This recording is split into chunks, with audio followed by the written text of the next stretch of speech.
walang pinoprotektahan, walang kasinungalingan, serbisyong totoo lang.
Madami kami na-discover sa mga spinners, yung mga gawin nila, areas of vacation, kung saan sila gumagawa ng mga activities nila, pagkain, kung saan sila naglalaro, ganyan.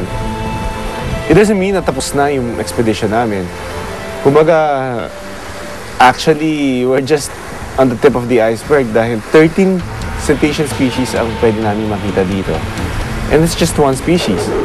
So meron pa kaming 12 na naghihintay sa amin.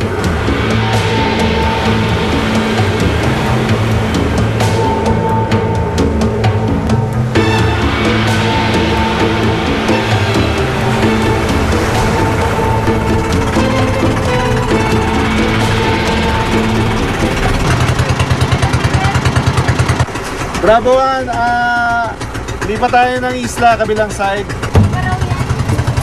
Day 5, nagabang kami. Everyday kasi we would go out and pupunta kami sa laot. But day 5 was not so welcoming. Yung dagat hindi masyadong cooperative sa amin.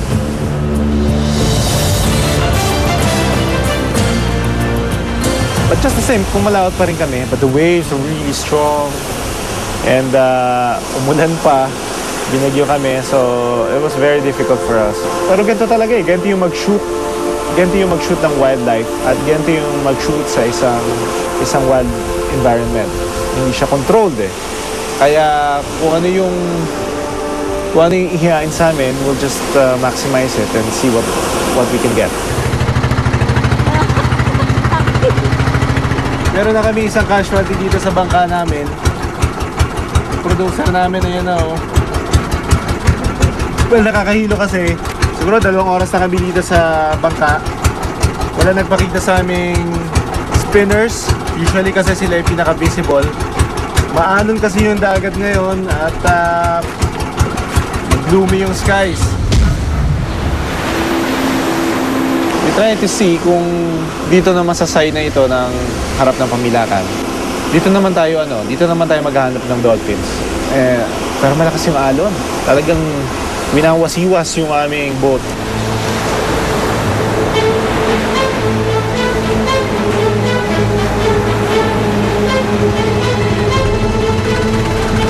Melon-headed whale. Tignan mo yung ano niya. Tignan mo yung ulo. Wala silang snout. Talagang maiksi yung uso nila. Ito, ibang species, different from nakikita natin na isang araw. Nung may malaking stranding na nangyari sa Bataan, ito yung same species ng dolphins na yon. These are melon-headed whales. They're wild, nakikita natin dito ngayon. Katunayan sa video na nakunan ni Doc Ali sa kanyang pag-aaral, ang mga melon-headed whales ay nagso-socialize at naglalaro.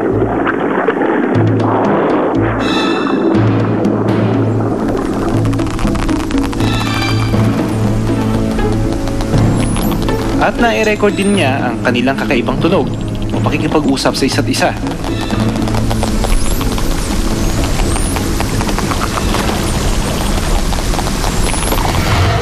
Abort, abort! Problema lang namin noon, yung condition ng waves at ng dagat wasn't so favorable for us to document these animals in the wild. So, sayang, nangihinayang kami. Pero sa mga sumunod na araw, naging mas malupit pa ang panahon.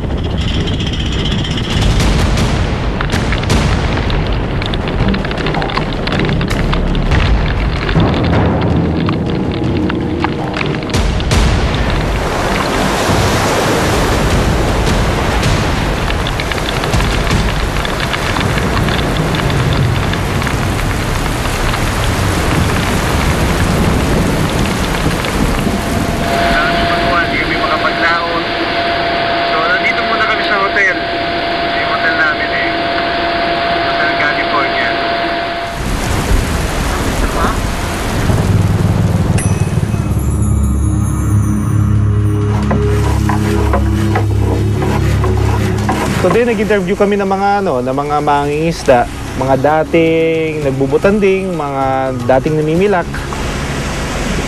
Ganun, halimbawa ito, ulo, kahit saan may lagay dito, sa...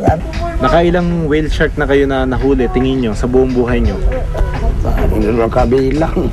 Ilda ang nahuli namin. 100. Lampas. Walang lampas pa siguro. Kaya yun. Mayroong makahuli ng 10 sa isang araw. 10 sa isang araw? O sa isang araw, oo. Ano kadami? Oo. Dolphin to eh. To shark. Ang mga butanding ang pangunahing kinakarne noon sa isla, kasama ang mga dolphins at Bryde's whale bago ito pinagbawal noong 1998. Ginawa niya yan for more than 20 years. Imagine that, ha? So araw-araw namimilak sila, may nakukuha naman sila. Ganun kadami yung pwede makuha dito. Sinasabi nilang nagdatingan raw ang maraming butanding sa kanilang karagatan tuwing kabilugan ng buwan.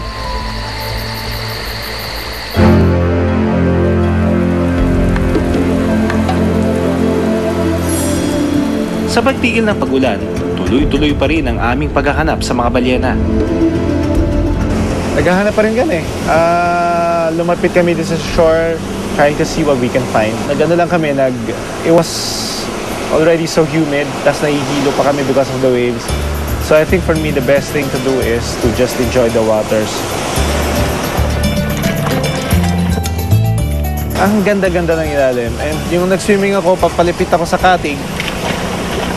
Pag tingin ko sa baba, kasi aakyat ako, may butanding. Butanding! Butanding! We weren't able to get footage of it, video, pero we tried to look for it, but it wasn't there anymore.